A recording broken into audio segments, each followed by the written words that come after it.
क्या हाल है आप सभी के। Let's start with today's class. भाई सुन पा रहे हो, एक चाइनीज पिलग्रिम है। ये चाइनीज पिलग्रिम की फोटो आपको यहाँ पे दिख रही होगी। Who visited during the rain of Harshvardhan. Harshvardhan एक बहुत बड़े राजा महाराजा हुआ करते थे और उनकी रेन के अंदर एक चाइनीज पिलग्रिम एंटर हुआ। काफी फेमस है, आपका 6th-7th क्लास का क्वेश्चन है ये। इनका नाम क्या था? इनका नाम था Hiuen Tsang is the right answer. Hiuen Tsang, इनकी फोटो भी मैं लेके आ गया हूं ताकि आपको पता लगे, आइडेंटिफाई करने में बहुत आसानी हो जाए। Right answer is Hiuen Tsang is the right answer. B for Bombay is the right answer. B for Bombay is absolutely right. Hiuen Tsang is absolutely right. चलो भाई आगे क्वेश्चन पे मूव ऑन करें। चलो आगे चलें। वेयर डिड आजाद हिंद फौज फॉर्म्ड, इसके बारे में काफी डिटेल्ड हिस्ट्री है, वो भी हम पढ़ने वाले हैं। बट मेन चीज क्या है यहाँ पे, आजाद हिंद फौज कहां पे, वेन नहीं पूछा गया, वेयर पूछा गया है, कहां पे फॉर्म करी गई थी। बहुत ही इंटरेस्टिंग। वर्ल्ड वॉर 2 के समय इसको बनाया गया था, इस फौज को बनाया गया था। ये बेसिकली आर्मी थी, बटालियन थी जो फाइट करती थी, रिवोल्ट करती थी और अपने हक के लिए लड़ती थी, फाइट करने के लिए जाती थी। ऐसी फौज या वॉर या आर्मी जिसको बोल सकते हो। फौज का मतलब क्या होता है? आर्मी। तो ये आर्मी कहां फॉर्म हुई? वर्ल्ड वॉर 2 के ड्यूरिंग सिंगापुर के अंदर फॉर्म हुई थी। इसका आंसर है B for Bombay. Singapore is absolutely right. देख लो जी, Singapore is absolutely right. Just a moment, Singapore बिल्कुल सही आंसर है। Singapore is absolutely right. आगे मूव ऑन करें। चलो, who appoints the finance commission chairman in India. Finance commission chairman in India कौन अपॉइंट करता है? RBI governor, CAG of India, president of India या सेंट्रल फाइनेंस मिनिस्टर? पहली बात तो सेंट्रल फाइनेंस मिनिस्टर करके कोई भी पोस्ट नहीं होती, फाइनेंस मिनिस्टर पोस्ट होती है। सेंट्रल फाइनेंस मिनिस्टर करके कोई भी पोस्ट नहीं होती। RBI governor, CAG of India, president of India या फाइनेंस मिनिस्टर?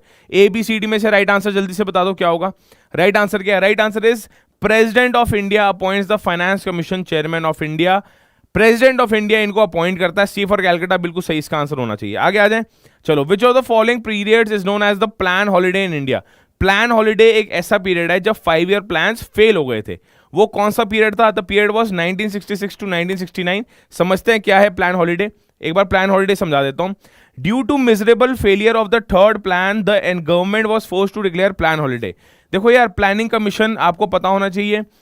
प्लानिंग कमीशन आपको पता होना चाहिए सभी स्टूडेंट्स को। प्लानिंग कमीशन कौन है? प्लानिंग कमीशन वो है जिन्होंने 5 ईयर प्लान का आइडिया दिया था और 5 ईयर प्लान्स निकालने शुरू करे थे। अब ये 5 ईयर प्लान्स में जो थर्ड प्लान आया, ये बुरी तरह फ्लॉप हुआ। इसकी मिजरेबल फेलियर के बाद गवर्नमेंट ने बोला कि नहीं, अभी तो हम प्लान हॉलीडेज करेंगे 1966 टू 1967, 1967 टू 68। ये 3 ईयर्स के लिए 3 annual plans were drawn due to this intervening period. During 1666 to 67 there was again the problem of drought.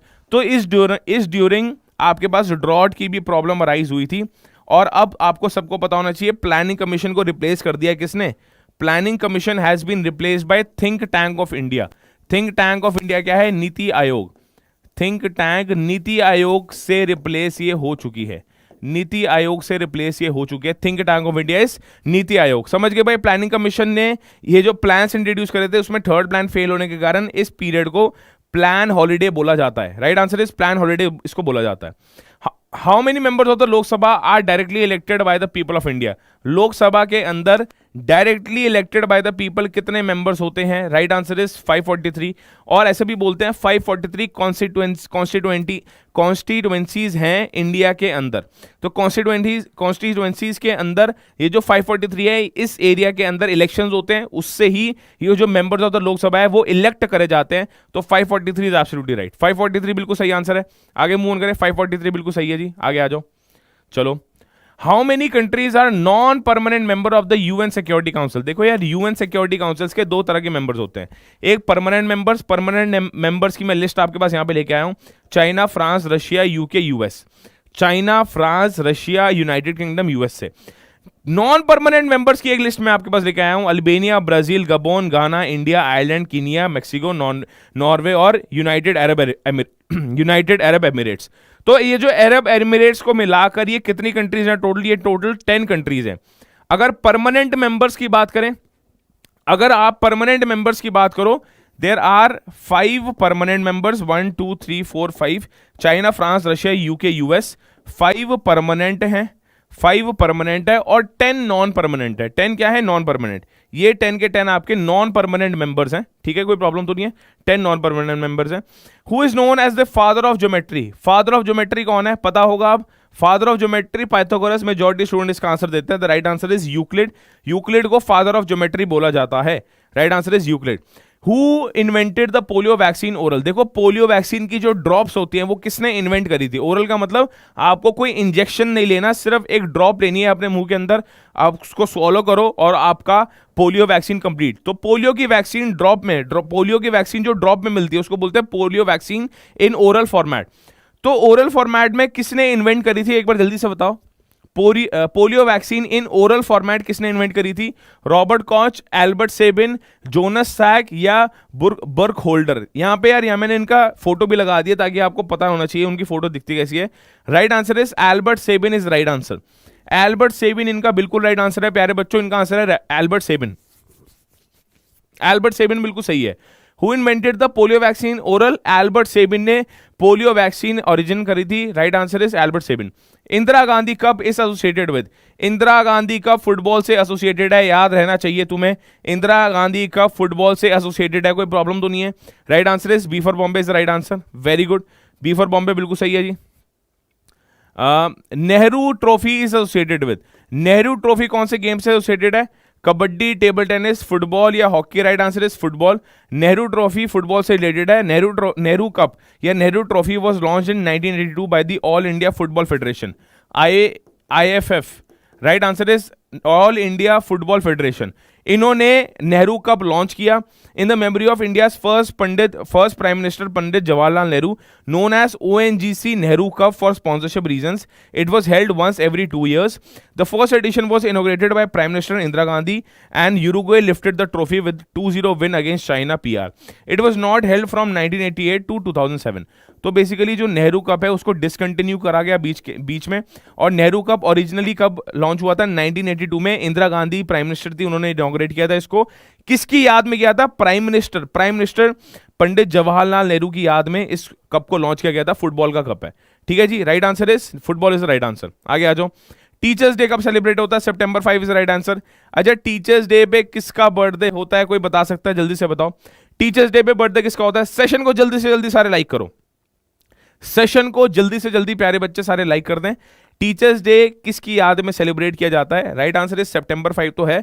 किसकी याद में सेलिब्रेट किया जाता है वो आप मेरे को कमेंट करके जल्दी से बताओ। कमेंट करके जल्दी से बताओ। सितंबर 5 is right answer. International friendship day, international friendship day आने वाला है सबके लिए। सब बैंड बनाएंगे, सब बैंड बनाएंगे, यस और नो? सब बैंड बनाएंगे एक दूसरे को। तो फर्स्ट संडे ऑफ अगस्त को आपका friendship day officially, international friendship day officially मनाया जाता है। ये ऑफिशियल डेट है, ये बनाई हुई डेट नहीं है कि आज तो फ्रेंडशिप डे, आजा मेरी फ्रेंड बन जा। यहाँ पे किसी लड़के लड़की को अपना फ्रेंड ना बनाया करो तुम कि भाई आज फ्रेंडशिप डे है, आजा मेरी फ्रेंड बन जा। ना ना ना ना ना। Very good. Sarvepalli Radhakrishna, very good. Sarvepalli Radhakrishna was the right answer. First Sunday off अगस्त को आपका इंटरनेशनल फ्रेंडशिप डे सेलिब्रेट किया जाता है। Right answer is first Sunday off August, international friendship day is the right answer. D for Delhi बिल्कुल सही है जी। आगे आ जाए, चलो। Who wrote the book A Passenger to India? A Passenger to India किसने लिखी है? E.M. Forster, बहुत फेमस यार यहाँ पे ऑथर है। E.M. Forster का नाम लिख लो एक बार तुम। A Passage to India is a 1924 novel by English author E.M. Forster set against the backdrop of the British Raj and the Indian independence movement in the 1920s. 1920s में India कैसे ब्लैकलैश को fight करता था, जो भी जुल्म British ने किए, ब्रिटिश राज ने किए, उसको कैसे बीट करता था, उसके बारे में ये बुक है, अ पैसेज टू इंडिया। ये E.M. फ्रॉस्टर, इनका फुल फॉर्म तुम्हें पता होना चाहिए। E.M. फ्रॉस्टर ने ये बुक लिखी हुई है। E.M. फ्रॉस्टर ने कौन सी बुक लिखी हुई है? A passage to India. E.M. Forster बिल्कुल सही आंसर है, कोई प्रॉब्लम तो नहीं है। आगे आ जाए। Who wrote the book? Shreshtham Majumdar hello. Who wrote the book the wealth of nations?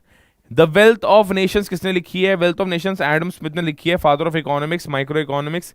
Adam Smith is the right answer. किसने लिखी है wealth of nations? Adam Smith is absolutely right, कोई प्रॉब्लम तो नहीं है इसमें। एडम स्मिथ, सबको आंसर आ गया, यस और no? Perfect. What is the full form of laser? मैंने बता रखा है 3-4 फुल फॉर्म। LED, LCD, ये मोस्ट इंपॉर्टेंट फुल फॉर्म्स है। सोनार टेक्नोलॉजी, फिर रेडार टेक्नोलॉजी, फिर एक और फुल फॉर्म आ गया laser technology. What is the full form of laser पूछा है। देखो सोनार, रेडार, एलईडी, एलसीडी, ये हम ऑलरेडी पिछले सेशंस में हम कर चुके हैं, ये पिछले सेशंस में हम ऑलरेडी कर चुके हैं। तो तुम जल्दी से मेरे को एक बार बता दो, सोनार, रेडार, एलईडी, एलसीडी हम कर चुके हैं पिछले सेशंस में, जब मैं हर रोज तुम्हारे पास ऐसे क्वेश्चन लेके आ रहा हूं जनरल टेस्ट के। ये लेजर का फुल फॉर्म क्या होता है? Light amplification by stimulated emission of, ठीक है, लाइट एम्पियर स्केलर, ये तो स्केलर करके कुछ नहीं है। B for Bombay is right answer, B सबका आंसर आ जाना चाहिए। ए सी, जितने भी स्टूडेंट्स बोल रहे, सीसीटीवी भी हमने किया था, वेरी गुड नैन्सी, सीसीटीवी में हमने किया था क्लोज सर्किट टेलीविजन। अच्छा, राइट आंसर इसका होगा light amplification by stimulated emission of radiation. Laser का मतलब होता है लेजर लाइट, पता है लेजर टेक्नोलॉजी होती है जो तुम्हारे यहाँ के बाल भी उड़ाती है, लेजर से तुम्हारे जो एक्स्ट्रा ग्रोथ ऑफ सेल्स होती है वो भी रुकती है। तो यहाँ पे लेजर क्या है? लाइट एम्पलीफिकेशन, लाइट से जो चीज ऑपरेट हो सके उसको क्या बोलते हैं? Laser, laser technology, light amplification by stimulated emission of radiation. B for Bombay भाई सबका आंसर सही आ गया, आगे आ जाए। चलो, what is the full form of DNA? Important है, डीएनए स्ट्रैंड्स होते हैं। क्या होते हैं? डीएनए स्ट्रैंड्स होते हैं। डीएनए की फुल फॉर्म क्या है आपको ये बताना है। डीएनए की जल्दी से फुल फॉर्म बता दो सारे।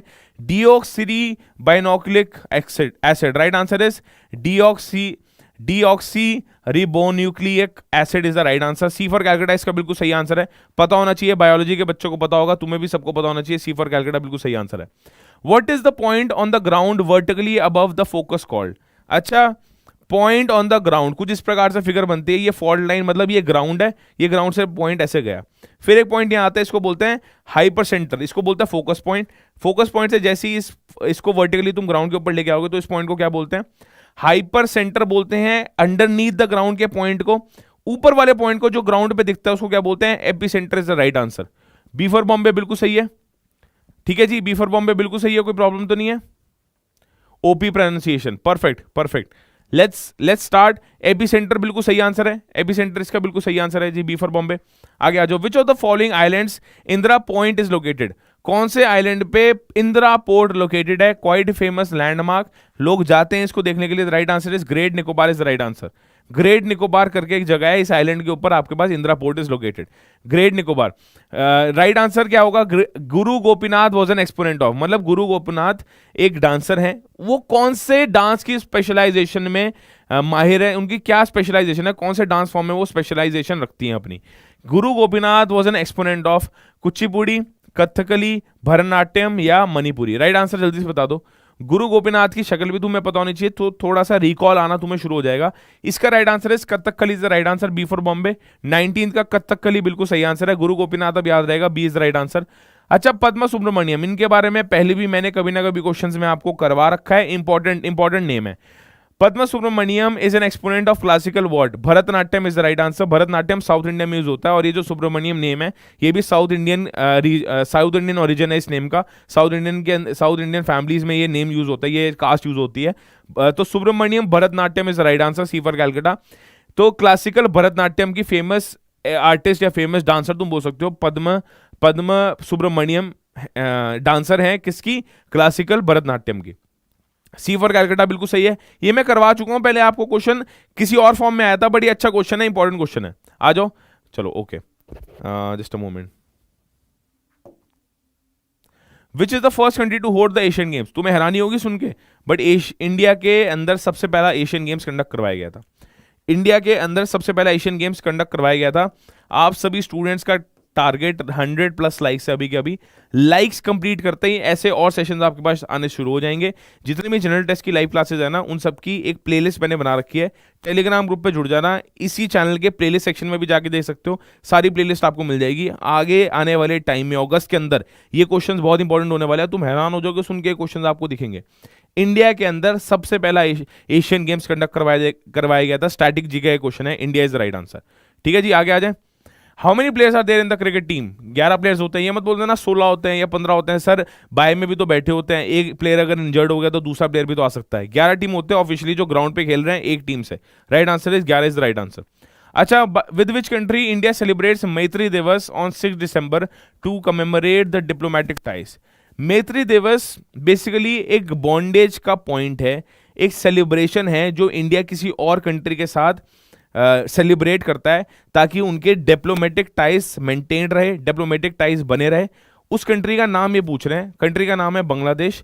बांग्लादेश के साथ मैत्री दिवस बनाया जाता है कि भाई दोनों की आपस में जो सहमति हैं, आपस में जो रिलेशनशिप्स है, आपस में जो कॉर्डियल रिलेशनशिप्स हैं इंडिया और बांग्लादेश के अंदर, वो मेंटेन रहें, उनको कुछ भी प्रॉब्लम नहीं होनी चाहिए, उनका कुछ भी नुकसान ना हो। तो एक सेलिब्रेशन पॉइंट से क्या होता है, खुशियां बढ़ती हैं, आपस में लोग मिलते हैं। बांग्लादेश और इंडिया के जो टाइज होते हैं, एलाइज होते हैं, एक दूसरे के दोनों एलाइज हैं, काफ़ी स्ट्रांग होते हैं। तो ये एक रीजन इनको मिल जाता है, हाँ भाई अपने डिप्लोमेटिक टाइज कितने स्ट्रांग हैं, हम दोनों तो साथ में सेलिब्रेट करते हैं, एक पर्टिकुलर सेलिब्रेशन दिवस सेलिब्रेट करते हैं, उसको बोलते हैं मैत्री दिवस। तो Bangladesh is the right answer, C for Calcutta, Bangladesh बिल्कुल सही है। With which country Ajaz Prem cricketer is associated? Ajaz Prem cricketer कौन सी कंट्री के साथ एसोसिएटेड है? राइट आंसर जल्दी से बता दो, कौन सी कंट्री के क्रिकेटर है अजाज पटेल? राइट आंसर है, जितने भी क्रिकेट लवर्स हैं उनको पता है, New Zealand is the right answer. आपको भी पता होना चाहिए, थोड़ा सा करंट अफेयर्स का क्वेश्चन है, इनके साथ कोई केस हो गया था, कस्टडी हो गई थी रिसेंटली, तो इसलिए इनका नाम थोड़ा उठ के आया। Right answer is Ajaz Patel cricketer is associated with New Zealand, बिल्कुल सही है, न्यूजीलैंड बिल्कुल सही है, B for Bombay. National strategy on blockchain, देखो यार ब्लॉकचेन एक नई टेक्नोलॉजी है, जैसे 3D प्रिंटिंग आई थी, ब्लॉकचेन आई थी, क्रिप्टो आई थी, crypto currency works on blockchain, जितने भी MI मशीन लर्निंग आई थी, ML आई थी, मशीन लर्निंग आई थी, फिर आपके पास VR आया, वर्चुअल रियलिटी आया, फिर आपके पास 5D आया, उसके बाद आपके पास और भिन्न भिन्न प्रकार की नई नई टेक्नोलॉजीज आ रही हैं। तो यहाँ पे एक national strategy on blockchain India के द्वारा लॉन्च करी गई। RBI का कोई रोल नहीं है यार ब्लॉकचेन में। नीति आयोग तो प्लानिंग से रिलेटेड है, ऑन ग्राउंड जो प्लानिंग होती है ना, वो बताता है नीति आयोग उसको कैसे इंप्लीमेंट कर सकता है, ये भी इंक्लूडेड नहीं है। नेशनल स्ट्रैटेजी ऑन ब्लॉकचेन किसने रिलीज करी होगी? राइट आंसर है C for Calcutta, ministry of electronics. देखो मैंने बताया ये गवर्नमेंट ऑफ इंडिया के अंदर आता है, तो कोई ऐसे डिपार्टमेंट इसको लॉन्च करेगा जो गवर्नमेंट ऑफ इंडिया के अंदर आएगा, कोई ऐसा डिपार्टमेंट इसको लॉन्च करेगा जो गवर्नमेंट ऑफ इंडिया के अंदर आएगा। गवर्नमेंट ऑफ इंडिया के अंदर आएगा कौन? Ministry of electronics and information technology. Right answer है सी फॉर कैलकाटा। कोई प्रॉब्लम तो नहीं, कोई प्रॉब्लम नहीं, C for Calcutta is absolutely right. इसका आंसर होना चाहिए प्यारे बच्चों C for Calcutta, C for Calcutta बिल्कुल सही आंसर है इसका। National strategy on blockchain is release by ministry of electronics and information technology, C बिल्कुल सही है। To mark 75 years of which company commemorative postage stamp has been release by government of India? अच्छा, government of India का हमेशा जितनी भी नवरत्न है, महारत्न है, वो कंपनीज है जो मेजॉरिटी सेल करती हैं इंडिया के अंदर, वो कंपनीज जो मेजॉरिटी स्टेक लेके आती है, स्टेक होल्डर बहुत बड़ी बड़ी है। देखो यार उद्योगपति से, बिजनेसमैन से पैसा जहां होगा कंट्री में, वही कंट्री प्रोग्रेस करेगी। तो डेफिनेटली गवर्नमेंट ऑफ इंडिया को भी टाइज मेंटेन करने पड़ते हैं सभी कंपनीज के साथ। अच्छा, कमेमोरेटिव पोस्टेज स्टैम्प एक तरह का क्या बोल सकते हो, एक तरह का सोवेनियर है, एक तरह का आइटम है, एक तरह का गिफ्ट है जो इन्होंने प्रिपेयर किया कौन सी कंपनी की 75 ईयर्स कंप्लीट होने पे? उसका आंसर तुम्हें बताना है क्या है। राइट आंसर इसका होना चाहिए Mahindra group is right answer. Mahindra group वही है जो Tech Mahindra, Mahindra and Mahindra company. Right answer is Mahindra group. ना ना ना ना, अंजलि, मयंक, बहुत सारे स्टूडेंट इसमें रॉन्ग है। Saurabh is absolutely right, Piyush बिल्कुल सही है। C for Calcutta is right answer. Mahindra group की 75 ईयर्स कंप्लीट हुई है, महिंद्रा ग्रुप की 75 ईयर्स कंप्लीट हुई है। उस केस में गवर्नमेंट ऑफ इंडिया ने सेलिब्रेट किया कैसे? कमेमोरेटिव पोस्टेज स्टैम्प बना के। Right answer is Mahindra group, बिल्कुल सही आंसर है। आगे आ जाए, चलो। In which state Atal tunnel is located? Atal tunnel India की लार्जेस्ट टनल बनी है, माउंटेन्स के थ्रू ये गई है। कहां पे सिचुएटेड है? तुमने तो यार काफी स्टोरीज देख ली होगी। Himachal Pradesh is the right answer. अब तो इंस्टाग्राम पे, स्नैपचैट पे सब एक्टिव हैं, यूट्यूब पे सब एक्टिव है। यूट्यूब पे अटल टनल डाल के देखना है, इतनी भरमार वीडियोस तुम्हें मिल जाएंगी। कहां पर है? Himachal Pradesh is absolutely right. 27 A for Ahmedabad बिल्कुल सही आंसर है। आगे आ जाए जी, कोई प्रॉब्लम नहीं है। Which space agency has developed Sentry two asteroid impact monitoring system? क्या बोल रहा है? विच एजेंसी, कौन सी स्पेस एजेंसी ने सेंट्री-2 एस्ट्रॉयड इंपैक्ट मॉनिटरिंग सिस्टम, कि भाई अगर एस्ट्रॉयड्स का कुछ भी इंपैक्ट इस अर्थ पे पड़ता है तो हम संभाल लेंगे, उन्होंने एक ऐसा मैकेनिज्म ड्रॉ किया है। ये मैकेनिज्म किस ऑर्गेनाइजेशन ने ड्रॉ किया है? किस ऑर्गेनाइजेशन ने ड्रॉ किया है? NASA is the right answer. NASA की फुल फॉर्म कमेंट करके जल्दी से बताओ। नासा की फुल फॉर्म कमेंट करके जल्दी से बता दो। नासा ने इन्वाइट किया जी, NASA is the right answer. अब नासा ने इसका ओरिजिन किया है, अब याद रहेगा। नासा की फुल फॉर्म एक बार जल्दी से बताओ। करंट अफेयर्स के क्वेश्चन इतने थे, अब हम स्टार्ट कर रहे हैं न्यूमेरिकल एबिलिटी, क्वांट्स और लॉजिकल रीजनिंग से। हाफ एन आवर का और सेशन रह गया, हाफ सेशन कंप्लीट हो गया। मैक्सिमम क्वेश्चंस करने की आज हम यहाँ पे ट्राई करेंगे। सेशन को लाइक कर दो जल्दी से जल्दी, 100+ लाइक्स कंप्लीट होने चाहिए अब तक, क्योंकि जीके के धमाकेदार क्वेश्चन हमने खत्म कर लिए हैं। 100 लाइक्स कंप्लीट करो, फिर हम आगे मूव ऑन कर रहे हैं। बहुत बढ़िया। A 120 meter long train takes 10 seconds to cross a man standing on a platform. What is the speed of the train? Train की स्पीड क्या है? 120 डिस्टेंस अपॉन टाइम 12 मीटर पर सेकेंड। यार ये तो लड्डू क्वेश्चन है, ये तो लड्डू क्वेश्चन है, इसका तो कोई जवाब ही नहीं है, लड्डू क्वेश्चन है, लड्डू लड्डू लड्डू लड्डू। मैथ्स आ गई, हाँ जी मैथमेटिक्स आ गई, इजी है मैथमेटिक्स। 12 वही 120। जब भी एक ट्रेन किसी मैन को पास करती है, in short it is covering its own distance. Its own distance कितना होगा? 120 मीटर लॉन्ग ट्रेन है तो उसका खुद का डिस्टेंस 120 तो होगा, यस और नो? उसका खुद का डिस्टेंस कितना होगा? 120। कोई प्रॉब्लम नहीं है। A very good, easy question था, इजी क्वेश्चन से स्टार्ट किया है, मजा आएगा। चलो भाई आगे चलते हैं। A 75 meter long train is moving at a speed of 20 km per hour. It will cross a man standing on the platform in 20 seconds. मतलब सेकंड्स में तुम्हें निकालना है। पहले तो 20 किलोमीटर पर आवर को मीटर पर सेकंड में कन्वर्ट करो। मीटर पर सेकंड मतलब 5/18। ये कितना हो गया? ये स्पीड को मीटर पर सेकंड में कन्वर्ट करने के लिए इंटू 5/18 हमें करना पड़ेगा। कोई प्रॉब्लम नहीं है। अच्छा डिस्टेंस कितना है? 75। Distance upon speed into 5 into 18। बस ये आंसर तुम्हारे पास, ये सेकंड्स टोटल टाइम निकाल देगा इन सेकंड्स। कितना निकाल देगा? Total time in seconds. तो कितना आएगा? 5 1 जा 5 जा 5 4 जा और 3 जा 2 2 जा और 2 9 जा। तो कितना आ गया? 27/2। 27/2 मतलब 13.5 is right answer. Right answer क्या होना चाहिए? सी फॉर कैलकाटा, बिल्कुल सही है। सी फॉर कैलकाटा, कोई प्रॉब्लम नहीं है। 13.5 is right answer. Very good very good very good. Easy question था, इजी पीजी क्वेश्चन था। 13.5 second is absolutely right. A garrison of, बहुत अच्छा क्वेश्चन है, इंपॉर्टेंट है, थोड़ा सा कॉम्प्लिकेटेड है, इसको एक बार पढ़ो, एक बार इसको पढ़ो। अ गैरिसन, गैरिसन का मतलब क्या होता है? आर्मी या a group of people. Garrison का यहां पे क्या मतलब है? आर्मी और a group of people. A garrison of 3300 man has provisions for 32 days. मतलब भाई वो अपने 3300 मैन को 32 दिनों के लिए फीड कर सकता था अगर हर एक मैन को वो 850 ग्राम्स दे। ध्यान से समझना मेरी बात। टोटल अमाउंट कितना होगा फूड का? टोटल फूड उसके पास कितना होगा? जब टोटल फूड 3300 मैन को वो 32 डेज के लिए कवर कर सकता था, अगर हर एक को 850 ग्राम्स दे, तो ये टोटल फूड की क्वांटिटी होगी, यस और नो? ये टोटल फूड की क्वांटिटी होगी। After 7 days a reinforcement arrives. Reinforcement का मतलब ये है कि यार ये जितने 3300 बंदे थे ना, ये कुछ जुड़ गए, ये जुड़ के कुछ एक्स बंदे बन गए, मतलब कुछ इसमें जुड़ गए बंदे। पहले कितने बंदे थे, अब बंदे जुड़ चुके हैं, तो लेट न्यू रीइंफोर्समेंट का मतलब होता है पहले भाई 3300 मैन थे, अब वो आर्मी बड़ी हो रही है, तो मतलब यहां पे कुछ बंदे जुड़ जाएंगे। जब यहां पे कुछ बंदे जुड़ जाएंगे तो टोटल फूड यहां पे अब अमाउंट कितने लोगों को फीड कर सकता है? लेट्स से एक्स लोगों को फीड कर सकता है। और 7 दिन बाद ये पता लगा कि भाई अब तो सिर्फ हम 8 डेज लेस जीने वाले हैं। ध्यान से समझना, पहले 32 दिन जीते थे, पहले अगर 3300 मैन रहते तो 32 दिन जीते अगर हम 850 ग्राम्स हर एक मैन को फीड करते।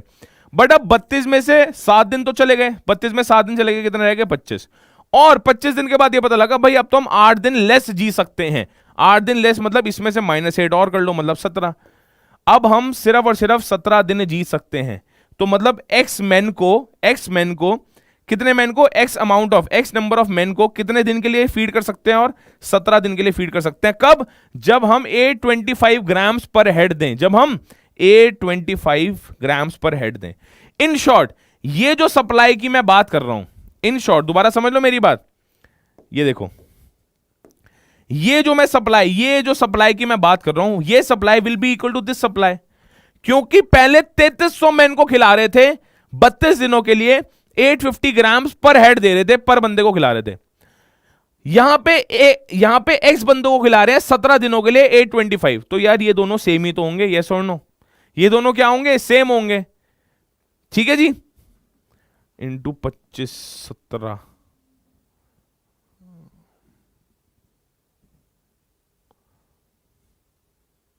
बट यार यहां पे बस एक प्रॉब्लम है, ध्यान समझना, यहां 32 नहीं आना चाहिए।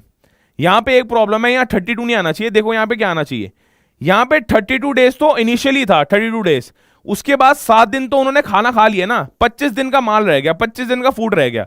तो यहां पे आपके पास 32 नहीं आना चाहिए, यहां पे आना चाहिए आपके पास 25। भाई कितना अमाउंट था 3300 मैन 32 डेज के लिए 850 खाते हैं, 7 दिन चले गए, आफ्टर 7 डेज नई नई रीइंफोर्समेंट आई, तो 7 दिन का खाना तो चला गया, 7 दिन का चला गया, बट 25 दिन का तो रह गया। इन शॉर्ट इन दोनों को मैं आपस में इक्वेट कर दूंगा तो मेरा आंसर आ जाएगा 3300 into 25 into 850 is equal to X into 17 into 825। काटा पीटी जल्दी से करो, काटा पीटी जल्दी से करो, एक्स की वैल्यू निकालो। एक्स इज इक्वल टू देखो 17 1 जा 17 5 0 जा, समझ गए क्या होने वाला है यहाँ पे। 825 को यहाँ डिनोमिनेटर में लेके जाओ तो कुछ आंसर निकल के आएगा तुम्हारे पास।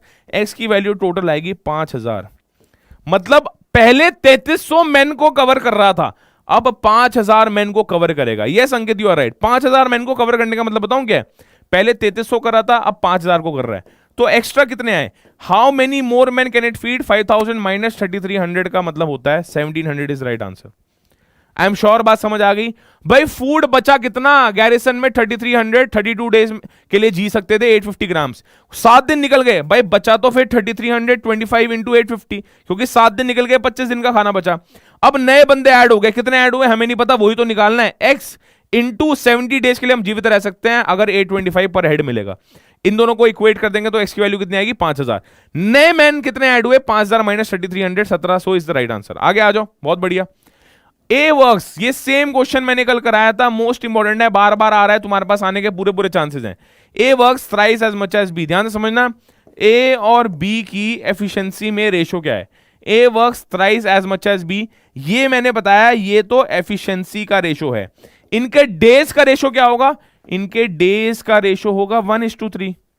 ए और बी की एफिशिएंसी का जो रेशो है, ए और बी की एफिशिएंसी का जो रेशो है उसका ऑपोजिट अगर मैं कर दूंगा तो डेज का रेशो आ जाएगा, यस और नो, तो डेज का रेशो आ जाएगा। तो ए और बी की एफिशिएंसी का रेशो 3:1 है, ए और बी की डेज का रेशो कितना होगा 1:3। Okay, A takes 60 days less than B to do a work, let days taken by B, let days taken by B is equal to X, let days taken by A is equal to X minus 60, let days taken by B X, let days taken by A is equal to X minus 60। कुछ नहीं करना, equation को equate करके देखो। अब देखो A upon B, ये A की डेज हैं, ये B के डेज हैं, इज इक्वल टू A के डेज कितने हैं X minus 60, B के डेज कितने हैं X, क्रॉस मल्टीप्लाई करो, x is equal to 3x minus 180, तो कितना आ गया 2x is equal to 180, x is equal to 80, x is equal to 90 आएगा। 3x minus x 2x is equal to 180, तो x इज इक्वल टू 90। इसका मतलब यह है b ने 90 डेज लिए और a ने 30 डेज लिए, क्योंकि a ने x माइनस 30 डेज लिए थे ना, कोई प्रॉब्लम तो नहीं है। बस अब तो आंसर बहुत ईजी हो गया। अगर दोनों दोनों साथ में काम करते हैं, both of them working together would complete the work in how many days, let the total work be 90, तो ये बी भाई साहब की एफिशिएंसी कितनी आ गई 90 डिवाइड बाय 90 कितना हो गया 1, इनकी एफिशिएंसी कितनी आ गई, ए की एफिशिएंसी आ गई 3, 3 + 1 4, 90 डिवाइड बाय 4 कितना हो गया 22.5, right answer is B for Bombay. 22.5 बिल्कुल सही आंसर है, 22.5 बिल्कुल सही बिल्कुल सही बिल्कुल सही आंसर है भाई, 22.5 बिल्कुल सही आंसर है, कोई प्रॉब्लम तो नहीं है। इसका 33 का आंसर होना चाहिए, 22.5 इज एब्सोल्युटली राइट, कोई प्रॉब्लम नहीं है। 33 का बी फॉर बॉम्बे बिल्कुल सही आंसर है। आगे आ जाएं। The present age of Kapil is 50 years and that of his wife Neetu is 40 years. ठीक है जी, कपिल की प्रेजेंट एज 50 है, नीतू की प्रेजेंट एज 40 है। How long ago was the ratio of their edges 3:2, कितने दिन पहले, how long ago was the ratio of their edges, कितना टाइम पहले उनकी रेशो, इनकी एजेस का रेशियो 3:2 होगा। ध्यान से समझना भाई, कपिल और नीतू की एज अगर 30 और 20 होगी तभी तो इन दोनों की एज का रेशियो 3:2 होगा, यस और नो। इसकी 30 कब होगी 20 साल पहले -20, इसकी 20 कब होगी -20 20 साल पहले, तो कपिल की भी 20 ईयर्स पहले और नीतू की भी 20 ईयर्स पहले। The right answer is A. इन दोनों का कितने साल पहले रेशियो 3:2 होगा, the right answer is 20 years ago, 20 years पहले, right answer is A. 20 years पहले इन दोनों की एज का रेशो 3:2 होने वाला है, ए बिल्कुल सही आंसर है। बात आ गई आपको समझ। The present age of 3 persons Ram Ramesh and Ravi is in the proportion 4:7:9। 8 years ago sum of their ages was इतना। बहुत बढ़िया, बहुत अच्छा क्वेश्चन है। पहली बात तो रमेश राम रमेश, ओके जी, क्या बोल रहा है, राम रमेश रवि, इनका एज क्या है 4:7:9, ठीक है जी। लेट देयर, ध्यान समझना, let their age be in the ratio 4x:7x:9x, 4x:7x:9x। ये बोल रहे हैं 8 साल पहले, तो देखो राम की एज 8 साल पहले 4x-8 नहीं होगी, रमेश की 7x-8 नहीं होगी, रवि की 9x-8 होगी। अब ये बोल रहे हैं इन तीनों का अगर सम करेंगे तो क्या आएगा 56। कर देते हैं भाई, सम कर देते हैं, कोई प्रॉब्लम नहीं है इसमें, तो कोई प्रॉब्लम नहीं होनी चाहिए। ये देखो सम कर दिया, सम 4x + 7x 11x + 9x 20x, 20x - 8 3 24 = 56। तो 20x = 80, x = 4। x की वैल्यू इस इक्वेशन के थ्रू कितनी आ गई 4। प्रेजेंट एज ऑफ रवि की प्रेजेंट एज 9 × 4, 9 × x मतलब 9 × 4 × 36 is the right answer. 9x मतलब 9 × 4, 9 × 4 का मतलब क्या होता है 36, कोई प्रॉब्लम नहीं है, ठीक है जी। 36 is the right answer, easy question है, सबको समझ आया। 35 का D for daily is the right answer. आगे आ जाए, डी फॉर डेली बिल्कुल सही है। चलो, the perimeter of a square, बहुत अच्छा क्वेश्चन है, वेरी गुड क्वेश्चन और सिंपल क्वेश्चन है, जल्दी से जल्दी करेंगे इसको क्वेश्चन को। क्या बोल रहा है ये, the perimeter of a square is double the perimeter of a rectangle, let the side of square, let the side of square be A, let the side of square be A. Perimeter of square क्या होता है 4a। अब 4a is double the perimeter, 2 × 2l + b, 2l + b, length plus breadth, समझ गए, 2 2 2, a = l + b। एक equation आ गई जिसमें l is the length of the rectangle, b is the breadth of the rectangle. The area of the rectangle is 480, area of the rectangle LB is equal to 480 square metre, LB is equal to 480 square metre. Then find the area of the square, भाई area of the square निकालना है। देखो यहां पे equation A is equal to l + b है, समझ आ गया। यहां पे LB is equal to 480 है, समझ आ गया। बट LB की बहुत सारी पॉसिबिलिटीज हैं, ऐसे हो सकता है L is equal to 48, B is equal to 10, उस केस में L + B 58 आएगा, तो A की वैल्यू 58 आ गई, समझ गए, A की वैल्यू 58 आ गई। बट ऐसा भी तो हो सकता है L is equal to 12 और B, L is equal to 12 और B क्या आ गया, B आ गया 12 40। तो इस केस में A क्या होगा, L + B मतलब 52 हो जाएगा। तो यहां पे A की मोर देन 1 वैल्यू जब आएंगी, A की जब मोर देन 1 वैल्यू जब आ रही है, तो हमें पता होना चाहिए area of the square definite नहीं निकलेगा, डेफिनेट निकालना इम्पॉसिबल हो जाएगा। डेफिनेट जब निकलेगा नहीं, the right answer is can not be determined. एक आंसर आएगा ही नहीं, तो राइट आंसर क्या होगा, right answer is can not be determined is right answer. Can not be determined बिल्कुल सही है भाई, इसका right answer can not be determined. आगे आ जाए, length of rectangle is 53, breadth है इतनी, cost of covering it with grass bread is इतना, फाइंड द टोटल एक्सपेंडिचर। बहुत इजी क्वेश्चन है, क्या करना है, L × B, ये कितना होता है, area of the rectangle is equal to area of the rectangle L × B। अब L × B cost of covering it with grass bread into 27 कर दो, तो L × B क्या है 53, ब्रेड्थ क्या है यहाँ पे 28 into 27, 53 into 28 into 27, right answer क्या होगा 53 इंटू 28 इंटू 27, राइट आंसर जल्दी से बताओ क्या होगा इसका, कुछ निकलेगा यहाँ पे, right answer is 40068। C answer आएगा, कैलकुलेट करके देख लेना, आपको मजा आ जाएगा। सब्स्टिट्यूशन मेथड से भी हो जाएगा question, you are absolutely right. Right answer is 40068, बिल्कुल सही है। इसको मारो गोली, C for Calcutta is right answer, 40068 बिल्कुल सही है। इन अ बैग, अच्छा क्वेश्चन है, बहुत ही बेसिक 8th 9th का क्वेश्चन है, अच्छा क्वेश्चन है, एक बार देखते हैं, क्वांट्स का क्वेश्चन है ये। In a bag there are coins of 25 paisa, 10 पैसा, 5 पैसा इन द रेशियो ऑफ 1:2:3। देखो 25 पैसा, 10 पैसा और 5 पैसा, लेट क्या क्या क्या करेंगे इसमें हम, let the coins of these denominations B in the ratio 1x:2x:3x। ये बोल रखा है टोटल अमाउंट, देखो यहां पे टोटल नंबर नहीं दे रखा, तो एक कैच है, टोटल अमाउंट दे रखा है। कितने का टोटल अमाउंट है, 30 रुपीज इन ऑल, इनका टोटल अमाउंट है। हाउ मेनी 5 पैसा कॉइन्स आर देयर, ध्यान समझना। यहां पे मैं ये बोल सकता हूं कि भाई ये पैसा इंटू एक्स अगर मैं करूंगा तो मेरे पास टोटल रेशो आ जाएगा किसका निकल के, अमाउंट का, क्योंकि हमारे पास अमाउंट अल्टीमेटली ₹30 दे रखी है, तो मुझे उसके अकॉर्डिंग चलना पड़ेगा। इसकी अमाउंट कितनी आएगी, इसकी अमाउंट आएगी 0.25x। 25 पैसा को अगर मैं रुपीज में कन्वर्ट करूं तो 0.25 आएगा, नहीं आएगा। मैं रुपीज में इसलिए कन्वर्ट करना चाह रहा हूं प्यारे बच्चों, ताकि यहां पे 30 रुपीज, यहां पे रुपीज दे रखा है, तो मैं पहले या तो रुपीज को पैसा में कन्वर्ट कर लो या पैसा में रुपीज को कन्वर्ट कर लो, बात एक ही है। तो 0.25x रेशो 10 इंटू 2 0.2x, क्योंकि 10 पैसा is equal to 0.1 rupees, 0.1 into 2 0.2x, ratio 5 पैसा into 3 0.15x।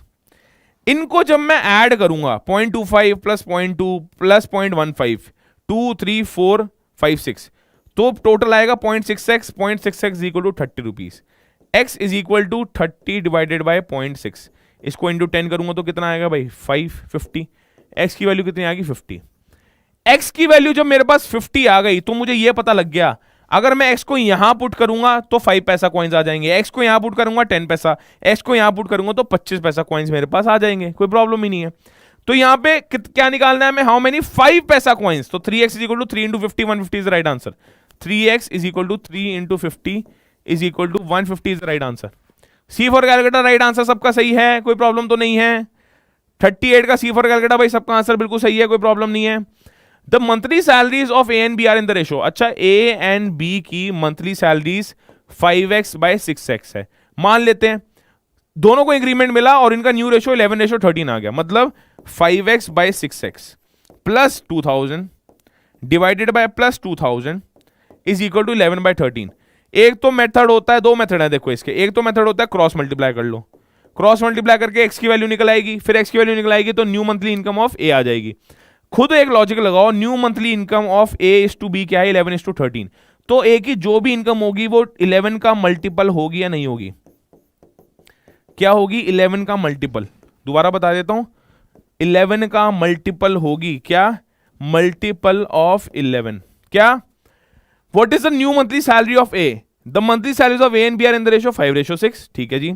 If both of them get a salary increment of 2000 then the new ratio becomes 11:13, तो जो भी a की न्यू सैलरी होगी that is going to be a multiple of 11।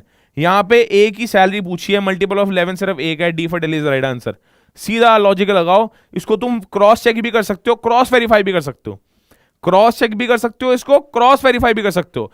कैसे भाई, a की जो सैलरी है वो न्यू सैलरी 22,000 आ गई, तो b की न्यू सैलरी 26,000 आई होगी, ठीक है जी, क्योंकि 11:13 का मतलब 11:13 मतलब अगर 11 22,000 है तो 13 26,000 है, 2000 पहले मतलब 2000 इंक्रीमेंट से पहले इसकी 20 होगी, इसकी 24 होगी। अब इन दोनों का रेशो निकालो, देखो क्या आएगा 10:12 और 5:6 आ जाएगा रेशो। वही सेम चीज जो मैं क्वेश्चन से वेरीफाई करना चाहता हूं वो वेरीफाई भी हो चुकी है, वेरीफाई कर लिया करो, तुम्हारा आंसर आ जाएगा। सती, सुष्मिता, बहुत बढ़िया, right answer is D for Delhi, बिल्कुल 22,000 is the right answer.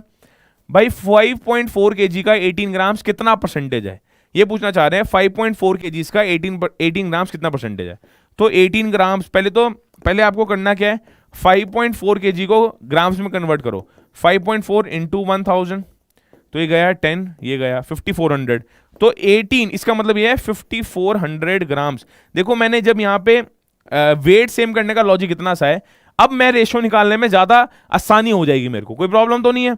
18 divided by, ठीक है 18 divided by 5400 into 100 is right answer, ये गया 18 1 से 18 3 जा 1/3 0.33% इज द राइट आंसर। 1/3 आएगा ना 0.33%, ये तो सबका आंसर बहुत जल्दी आ जाना चाहिए, ए बिल्कुल सही आंसर है। आगे आ जाओ, अच्छा क्वेश्चन है, गुड क्वेश्चन। चलो, if A's height is 30% less than that of B, देखो हाइट के चक्कर में घबराया मत करो, बस ये समझो 30% less than that of B है। परसेंटेज में जब भी क्वेश्चन हो, जब भी तुम्हारे पास ऑप्शंस परसेंटेज में हो, हमेशा हम क्या करने वाले हैं, बी की हाइट एज्यूम कर लेंगे 100, लेट बी की हाइट बी 100, ठीक है। ए की हाइट, लेट बी की हाइट भी 100, ए की हाइट 70 आ गई, क्यों 30% less than that of B है। अच्छा तुम बोलोगे सर हाइट भी कभी 100 होती है, अरे मान लो उससे फर्क क्या पड़ता है, हाइट की जगह यहां अज्यूम कर लो वेट की बात कर रहे हैं, उससे फर्क नहीं पड़ेगा, यहां मान के चलो वेट की बात कर रहे हैं, तब तो 100 बनता है, बी की हाइट 100 है, ए की हाइट 70 है, बस convenience, for the sake of convenience तुम्हें अज्यूम करना है, तुम्हारा आंसर तब भी सही आएगा, आपका आंसर तब भी सही आएगा। By what percentage B's height is more than that of A, अच्छा बी की ए से हाइट कितनी बड़ी है, 30 बड़ी है, is more than that of A, तो मैं ए से अगर कंपेयर करूं तो कितनी बड़ी हाइट है उसकी, बस ये मेरे को निकालना है। 300/7 क्या होता है, 300/7 होता है 42.85%, अप्रोक्सीमेट निकालना है हमें, 42.85% इज एब्सोल्युटली राइट, कोई प्रॉब्लम तो नहीं है। क्या आंसर है 42.85%, क्या आया 30 डिवाइड बाय 70, क्यों करा हमने, देखो हमें ये तो पता है ए की हाइट 30% ज्यादा है बी से, बट बी की हाइट ए के कंपैरिजन में कितनी ज्यादा है? ए की हाइट बी के कंपैरिजन में 30 कम है, बट बी की हाइट ए के कंपैरिजन में कितनी ज्यादा है वो तो बताना है तुम्हें। तो उसका आंसर क्या होना चाहिए? उसका आंसर होना चाहिए 42.85 इज द राइट आंसर। कैसे? 30 डिवाइड बाय 70। बेस इस केस में मैं क्या लूंगा? ए की हाइट लूंगा बेस। ठीक है जी, आगे आ जाए। चलो जी आगे आ जाओ। Right answer is 42.85। Stoke gives a loan, बहुत अच्छा क्वेश्चन है। उसने एक लोन लिया। स्टोक एक बंदा है, उसने लोन दिया किसको? राशिद को। 400 रुपए का लोन दिया और 6 महीने के स्पैन के अंदर 100 रुपए ईच मंथ उसने कमाए। तो पहली बात तो 100 रुपए लिए 6 महीने के लिए, कितने लिए होंगे टोटल? 600 रुपए। ये तो आया उसके पास टोटल अमाउंट। उसने कितना अमाउंट दिया था लोन में? 400। अच्छा, principal is equal to amount minus sorry interest. Simple interest की बात कर रहे हैं ना, देखो सिंपल इंटरेस्ट पर एनम कितने रेट पे लिया, एनम की बात कर रहे हैं। तो सिंपल, पहली बात तो इंटरेस्ट कितना मिला? 600 रुपए मिला अल्टीमेटली 400 रुपए इन्वेस्ट करके, तो इंटरेस्ट 200 रुपए आएगा। इंटरेस्ट समझ के 200 रुपए कैसे आएगा? इंटरेस्ट 200 रुपए ऐसे आएगा, 600 में से माइनस में 200 कर दूंगा, सॉरी 600 में से माइनस में जब 400 कर दूंगा तो मेरे पास कितना आ जाएगा? 200। 600 माइनस 400 200, ये तो इंटरेस्ट है। क्या है ये? इंटरेस्ट। ये क्या है? इंटरेस्ट। अब इंटरेस्ट 200 आया कितने पे? 400 पे, इंटू 100। तो ये रेट ऑफ इंटरेस्ट निकल जाएगा। इस पे कितना आएगा? 2 रेट ऑफ इंटरेस्ट आ गया 50। बट 50% आंसर नहीं है। 50% आंसर इसलिए नहीं है क्योंकि ये सिर्फ 6 महीने की बात कर रहे हैं। हमें क्या निकालना है? Simple interest per annum. जब 6 महीने के लिए 50% इंटरेस्ट है तो और 6 महीने के लिए 50 ऐड कर दो। 6 महीना मतलब एनुअल का हाफ, तो एनुअल का हाफ जब 50 है तो एनुअल का फुल क्या होगा? 100। Right answer is 100% is the right answer. B for Bombay बिल्कुल सही है भाई, 100% बिल्कुल सही है। B for Bombay is the right answer. आगे आ जाएं, कोई प्रॉब्लम तो नहीं है। An article was bought for 675 and sold. तो सीपी आ गई कितनी? 675। एसपी आ गई कितनी? 900। निकालना क्या है? प्रॉफिट गेन परसेंटेज निकालना। भाई ये मैं क्वेश्चन नहीं कर रहा, इतने इजी क्वेश्चन। क्या आएगा? SP minus CP upon CP into 100। ये लॉजिक तुम लगा देना, तुम्हारा आंसर आ जाएगा। बहुत इजी क्वेश्चन था।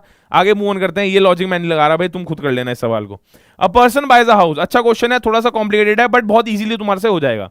एक पर्सन ने एक हाउस खरीदा 15 पाउंड्स का, उसको फिर बेच दिया 20 पाउंड्स का।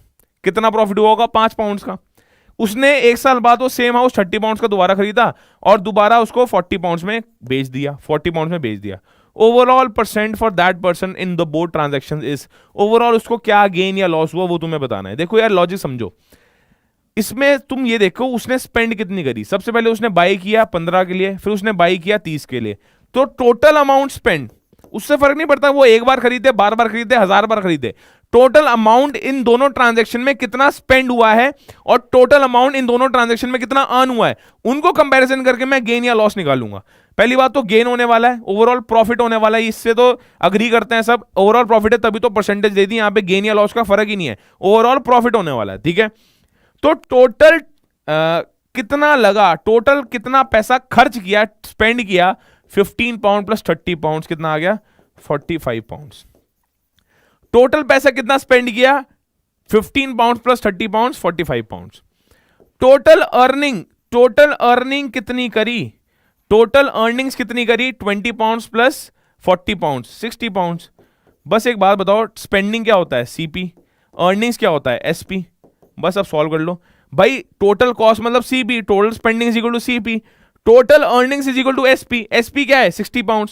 तो SP minus CP 15 divided by 45 divide by CP into 100 कितना आ गया? 1/3। 33.33% is the right answer. B for Bombay बिल्कुल सही है, 33.33% बिल्कुल सही आंसर है, कोई प्रॉब्लम तो नहीं है, बहुत बढ़िया। ठीक है, चलो जी। एवरेज टेम्परेचर, अच्छा क्वेश्चन है। एवरेज टेम्परेचर ऑफ मंडे, देखो Monday plus Tuesday plus Wednesday plus Thursday, इनका लास्ट क्वेश्चन फॉर टुडे है, लास्ट क्वेश्चन फॉर टुडे है, 46 क्वेश्चन अप्रोक्सीमेटली करें, रेस्ट रिमेनिंग क्वेश्चन इसके मैं एक बार आपको पीडीएफ पे अपलोड कर दूंगा।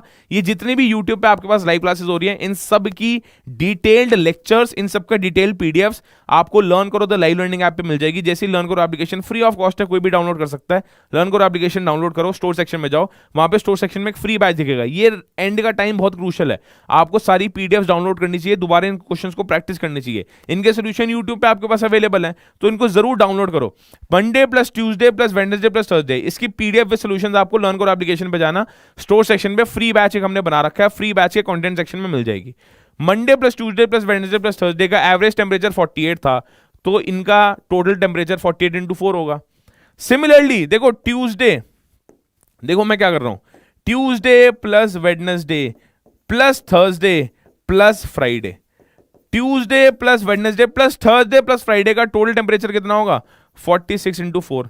क्या बोल रहे हैं, if the temperature on Monday was इतना, find the temperature on Friday. आपको देखो क्या करना है, ये एक इक्वेशन बन गई, ये दो इक्वेशन बन गई, इनको माइनस कर देना है, minus minus minus minus minus.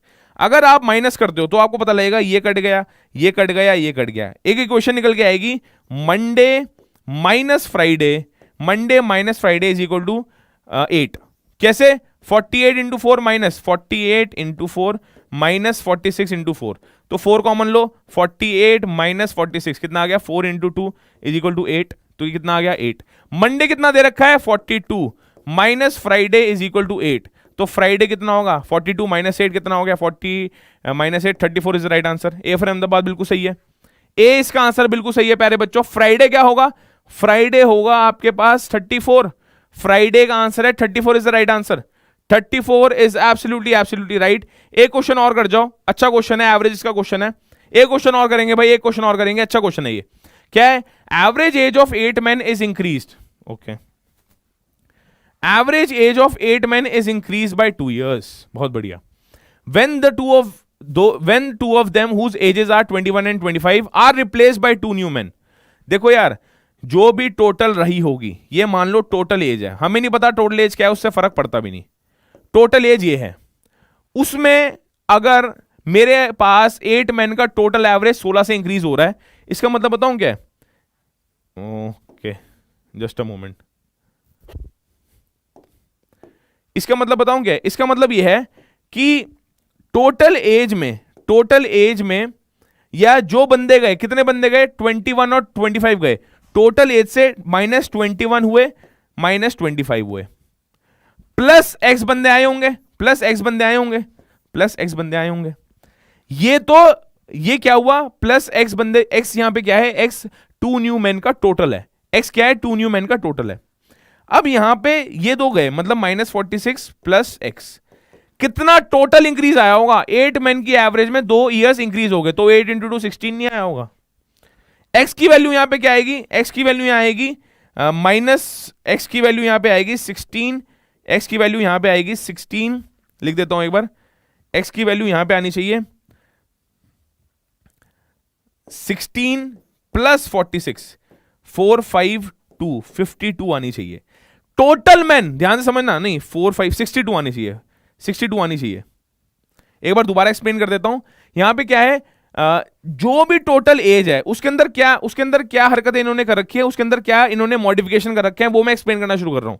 जो भी टोटल एज है उसके अंदर माइनस 21 हुआ, माइनस 25 हुआ, प्लस ये 2 न्यू मैन की एज ऐड हुई, इससे फर्क क्या पड़ा 16 का फर्क पड़ा। भैया क्या फर्क पड़ा 16 का, बस इस इक्वेशन से तुम्हारा आंसर आएगा x इज इक्वल टू 62 आएगा। अरे 62 तो टोटल, 62 तो क्या है टोटल वेट है, हमें क्या निकालना है average age of 2 men, average 62 divided by 2 31 is the right answer. Option सारे गलत हैं, 31 इसका आंसर आएगा, ऑप्शन सारे ही गलत हैं, 31 इसका एब्सोल्युटली राइट आंसर आएगा। ठीक है जी, जितने भी स्टूडेंट्स नया चैनल पे सब्सक्राइब करो और टेलीग्राम ग्रुप ज्वाइन कर लेना। टेलीग्राम ग्रुप पे आपके पास सारी क्लासेस की नोटिफिकेशन आती रहती है, टेलीग्राम ग्रुप पे आपके पास जितने भी नोटिफिकेशन है वो मैं पहुंचाता रहता हूं। Just a moment, presenter mode, ठीक है, एंड स्लाइड, ठीक है जी। ये जितनी भी पीडीएफ्स आप देख रहे हो, ये सारी की सारी आपको लर्न करो तो लाइव लर्निंग ऐप पे मिल जाएगी। एक बार मैं दिखा देता हूं, लर्न करो एप्लीकेशन आप जैसे ही डाउनलोड करोगे, लर्न करो एप्लीकेशन पे आपको कहां जाना है, स्टोर सेक्शन में जाना है। आज की क्लास इतनी रखते हैं यार, लर्न करो एप्लीकेशन पे, स्टोर सेक्शन में जाओ। स्टोर सेक्शन में जैसे ही जाओगे वहां आपको एक फ्री बैच दिखेगा। फ्री बैच के अंदर आपके पास जितनी भी लाइव क्लासेस हैं यूट्यूब पे, उनकी पीडीएफ फ्री ऑफ कॉस्ट आप डाउनलोड कर सकते हो। उनकी पीडीएफ फ्री ऑफ कॉस्ट आप डाउनलोड कर लेना, और स्टोर सेक्शन पे पेड बैचेस भी आपको दिख जाएंगे।